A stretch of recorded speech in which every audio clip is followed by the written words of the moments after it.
Hello students. Government college Rajgarh Churu द्वारा संचालित online क्लासों में आपका स्वागत है। आज हम बी पार्ट प्रथम के राजनीति विज्ञान के प्रथम प्रश्न पत्र में व्यवहारवाद के अंतर्गत व्यवहारवाद की आलोचनाओं का अध्ययन करेंगे। व्यवहारवाद की अनेक दुर्बलताएं या कमियां हैं जिसके कारण व्यवहारवाद की आलोचना की जाती है। व्यवहारवाद की जो आलोचनाएं हैं वो दो प्रकार की हैं। एक तो जो परंपरागत जो परंपरावादी विचारकों के द्वारा व्यवहारवाद की आलोचना की गई है, एक व्यवहारवाद की सामान्य आलोचना है। तो परंपरागत विचारकों ने डेविड ईस्टन के द्वारा जो व्यवहारवाद की विशेषताएं बताई हैं या व्यवहारवाद की जो अवधारणा प्रस्तुत की है उसकी निम्नलिखित आलोचनाएं हैं वो की गई है। पहली है, परंपरावादी जो विचारक हैं उनका मानना है कि राजनीतिक वास्तविकता बहुचरित्र व विशिष्टता का गुण लिए होते हैं, अतः इस कारण इसमें नियमितताएं व समानताएं ढूंढना बेकार है। यानी जो राजनीति के वास्तविकता है होती है उसमें बहुचरित्रता या बहुरूपता पाई जाती है, जिसके कारण उनमें जो नियमितताएं हैं या समानताएं हैं वो आसानी से या बहुत मुश्किल से मिलती हैं। इस कारण उनमें जो नियमितता या जो समानता ढूंढना है वो बेकार है। दूसरी जो आलोचना की है वो ये की गई है कि राजनीतिक व्यवहार में वस्तुनिष्ठता 100% नहीं हो सकती। यानी साइंस की तरह 100% राजनीतिक व्यवहार में वस्तुनिष्ठता या सत्यता नहीं हो सकती है, जबकि व्यवहारवादी हैं वो राजनीतिक विज्ञान के अध्ययन को वस्तुनिष्ठ बनाते हैं, पे बल देते हैं। वे विषय सामग्री और समस्याओं की तुलना में पद्धति और तकनीकी को बल देते हैं और उसमें वस्तुनिष्ठता का बोध होता है। जबकि मानव का व्यवहार, राजनीतिक जो व्यवहार ऐसा है कि उसमें 100% या पूर्ण तरीके से वस्तुनिष्ठता है वो संभव नहीं हो सकती। जबकि जो व्यवहारवादी विचारक हैं वो वस्तुनिष्ठता के आधार पर राजनीतिक व्यवहार का अध्ययन करना चाहते हैं। अगली जो आलोचना की गई है वह है कि राजनीति में मानव व्यवहार का अध्ययन कोरे साक्षात्कारों व प्रश्नावलियों आदि के द्वारा नहीं किया जाता है।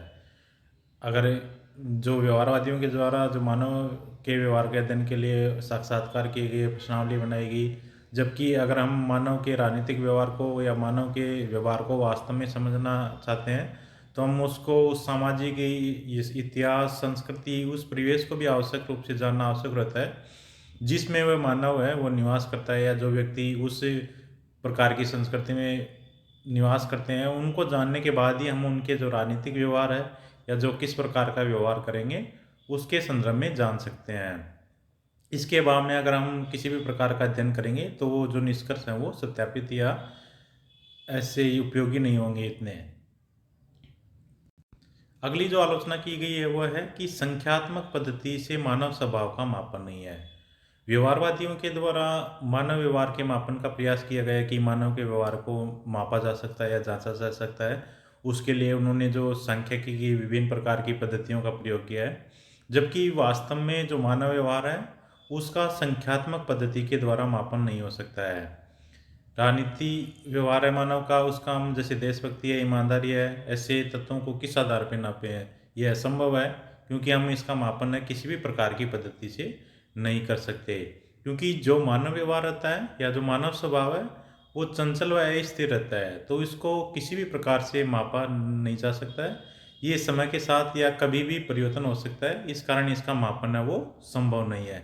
जबकि व्यवहारवादी मानव जो व्यवहार है या जो स्वभाव है उसको मापने का प्रयास करते हैं।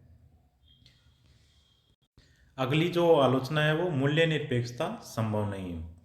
व्यवहारवादी जो विचारक हैं वो अपनी विशेषता में मूल्य निरपेक्षता पे बल देते हैं कि राजनीतिक विद्वान को मूल्यों से तटस्थ रहकर अध्ययन करना चाहिए, जबकि राजनीति व्यवहार में या राजनीति विज्ञान में मूल्य निरपेक्षता है वो असंभव है। इसका पूरी तरीके से पालन नहीं किया जा सकता, क्योंकि जिस भी अध्ययनकर्ता के द्वारा अध्ययन किया जाता है उसकी कुछ मान्यताएं होती हैं, कुछ उसके पूर्वाग्रह होते हैं जो कि उसके द्वारा किए जा रहे अध्ययन को प्रभावित करते हैं।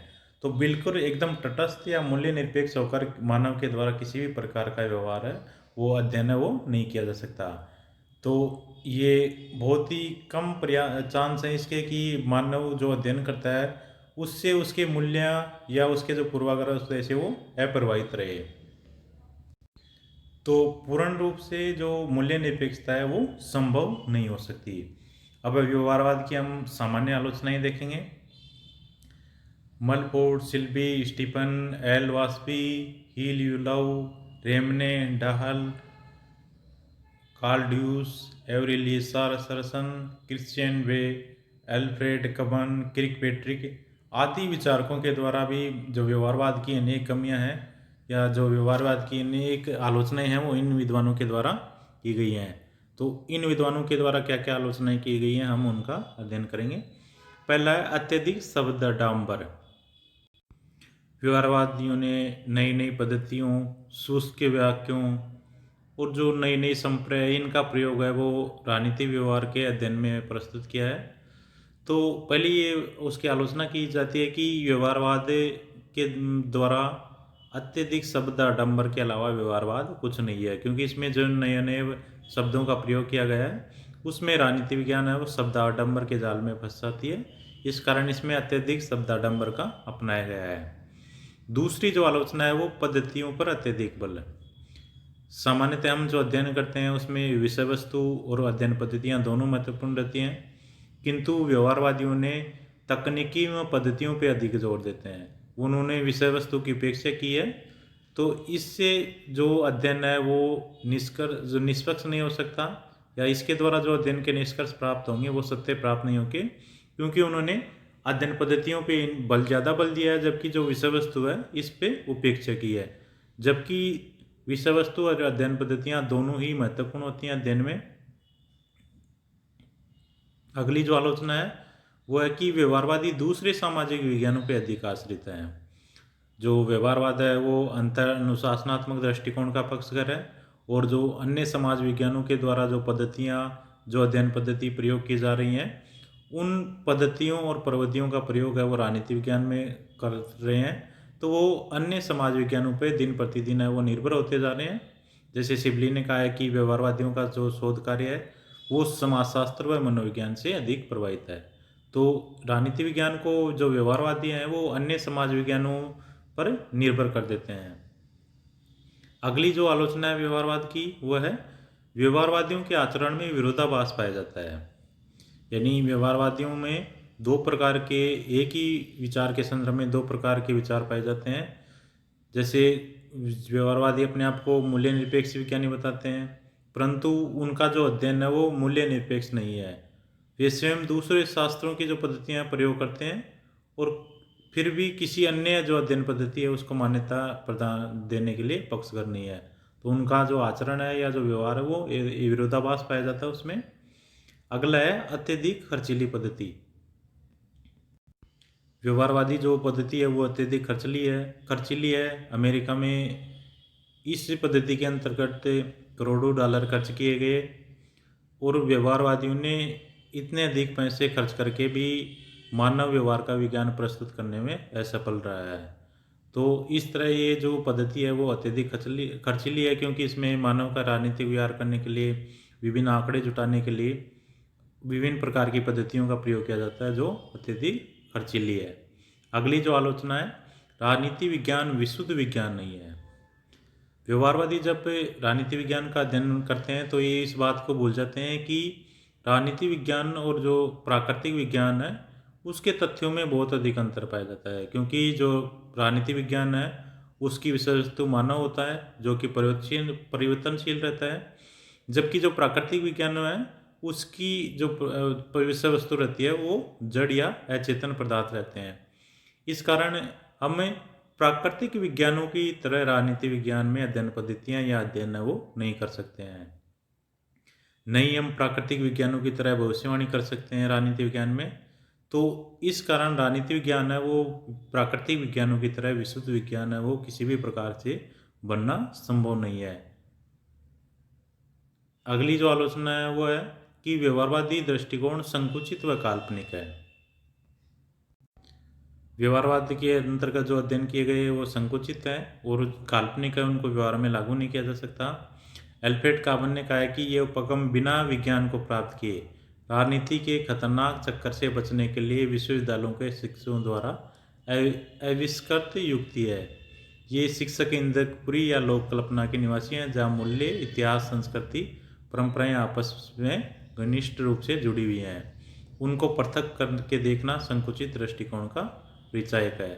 तो व्यवहारवादियों के द्वारा जो अध्ययन किया गया है वो संकुचित बनकर रह गया है, वो केवल सीमित ज्ञान तक बन के रह गया है।